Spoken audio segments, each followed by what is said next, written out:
Мектепке дейінгі білім беру сапасын түбегейлі жақсарту керек.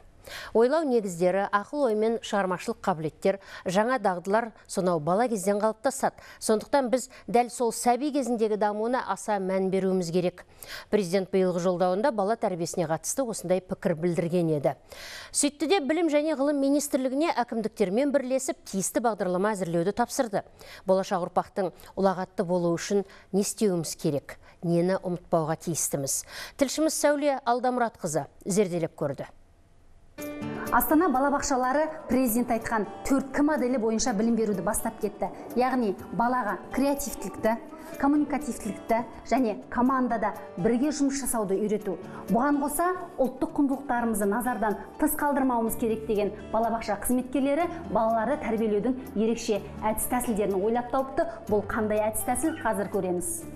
Балалардың ортасына ақжаулықты әжелері келіпті. Қазақтың салт-дәстүрінен басталған әңгіме ескіліктің нышаны болған заттарды таныстыруға ұласты. Қазіргінің кондиционері бұрынғын түңдік деп аталады. Бұның төбесін жауып қояды. Мұның бәрі балаларға жат дүние. Киіз үйдің суретін кітаптан көргені болмаса, онда тұрып көрген бала жоқ. Бесікті де біреу білсе, біреу білмейді. Әжелері бесіктің бала үшін ең пайдалы дүние екенін айтып әлек. Ақсүйек ойынына барып, сол кезде жаңа қыз бен жігіт танысатын болған. Қазір дискотекаға барып танысасыңдар. Мен өзім әрдайым үйде айтып отырамын немерелеріме. Асықты білмейді не екенін. Мен өзім үйде көп жинап қоямын, немерелерін таласып ойнайды сонымен. Әлия әженің сабақ бергеніне көп бола қойған жоқ. Алайда балғындар басқадан гөрі дәл осы әжейді асыға күтеді екен. Балалардың салт-дәстүрді білуге деген құмарлығы артты дейді мамандар. Балалар суретке қарап жұмыс істегеннен көрі әженің айтқан әңгімесін ойларында сақтап қалады.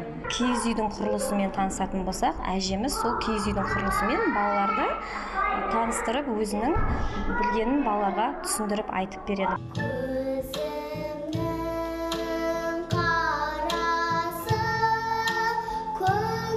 Мұнан бөлек тәрбиешілер балғындарға Ұлы Абайдың шығармаларын жатқа айтуды әдетке айналдырыпты. Өне бойы тәрбиеге толы Абай өлеңдерін оқып, түсініп өскен баланың санасы таза, арлы бала болып өсетіні хақ. Ғылым таппай мақтанба, орнын таппай баптанба, марланып жаттанба. Жасымда ғылым бар деп ескермедім, пайдасын көре тұра тексермедім. Мемлекет басшысының көздегені, діттеген мақсаты да осы. Саналы ұрпақ өсіріп, елге қызмет ететін азаматтарды тәрбиелеу. Елбасы өз жолдауында мұны 4К моделі бойынша жүзеге асыру керек деп министрлікке тапсырма берді.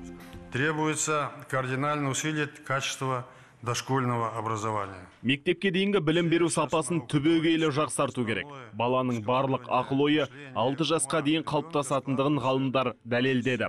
Ал біз мұнымен ешқашан айналыспадық. Бұл жүйеде квалификациялық талаптарды, білім беру әдістерін, тәрбиешілер мен балабақшадағы басқа да қызметкерлер жалақысын қайта қарау керек. Министрлік әкімдікпен бірігіп жол картасын дайындасын. Бұл бойынша жұмыстар басталып та кетті. Қазір Астана бақшаларында әр бала өз бетінше жұмыстар жасайтын бұрыштар ашылған. Мында құрал-пайдалы атты микроскоп. Маған мұнда ұнады ыстық судан қағаз цветін өзгертті. Кәусар бұл зертханаға жеткенше асығады. Себебі бұл жерде ол өз бетінше жұмыс істейді. Зерттеу құралдары мен түрлі заттарды тәжірибеден өткізіп, олардың өзгерісін бақылайды. Көптеген әдістермен жұмыс жасаймыз. Балалардың ойлау қабілетін дамыту үшін жаңағы әртүрлі ертегілер арқылы сабақ өткіземіз. Баланың ұсақ моторикасын дамытуда құмның орны бөлек. Құм терапиясы баланың шығармашылық, танымдық, интеллектуалдық қабілетін арттырады. Өз менін қалыптастыруға және ішкі жан дүниесінің ашылуына көмектеседі. Зияткерлік баланың зияткерлік дамуға, жаңағы цифрландыру балабақшаларды сол бойынша біз осы бағыт бойынша осы балабақшаның құрылғанынан бастап жұмысты атқарып жатырмыз.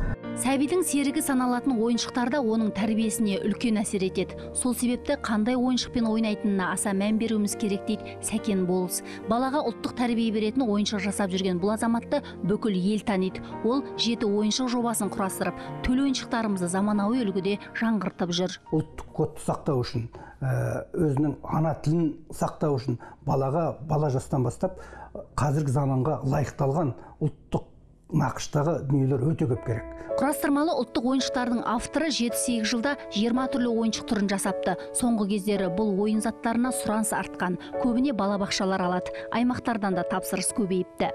Қытай, Ресей елдерінен, Беларусь елдерінен келеді бізге ойыншықтар.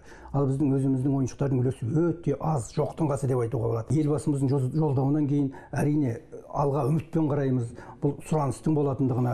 Бастысы мектепке дейінгі тәрбие берудің нақты бағыты болады. Жол картасы арқылы ата-аналар балаларының бақшаларда қалай тәрбиеленіп жатқанынан хабардар болады. Тек сол жол картасы ұлттық құндылықтардан алыста қалмаса болғаны. Сәуле Алдамұратқызы, Мақсат Тастенбек, Қазақстан ұлттық телеарнасы.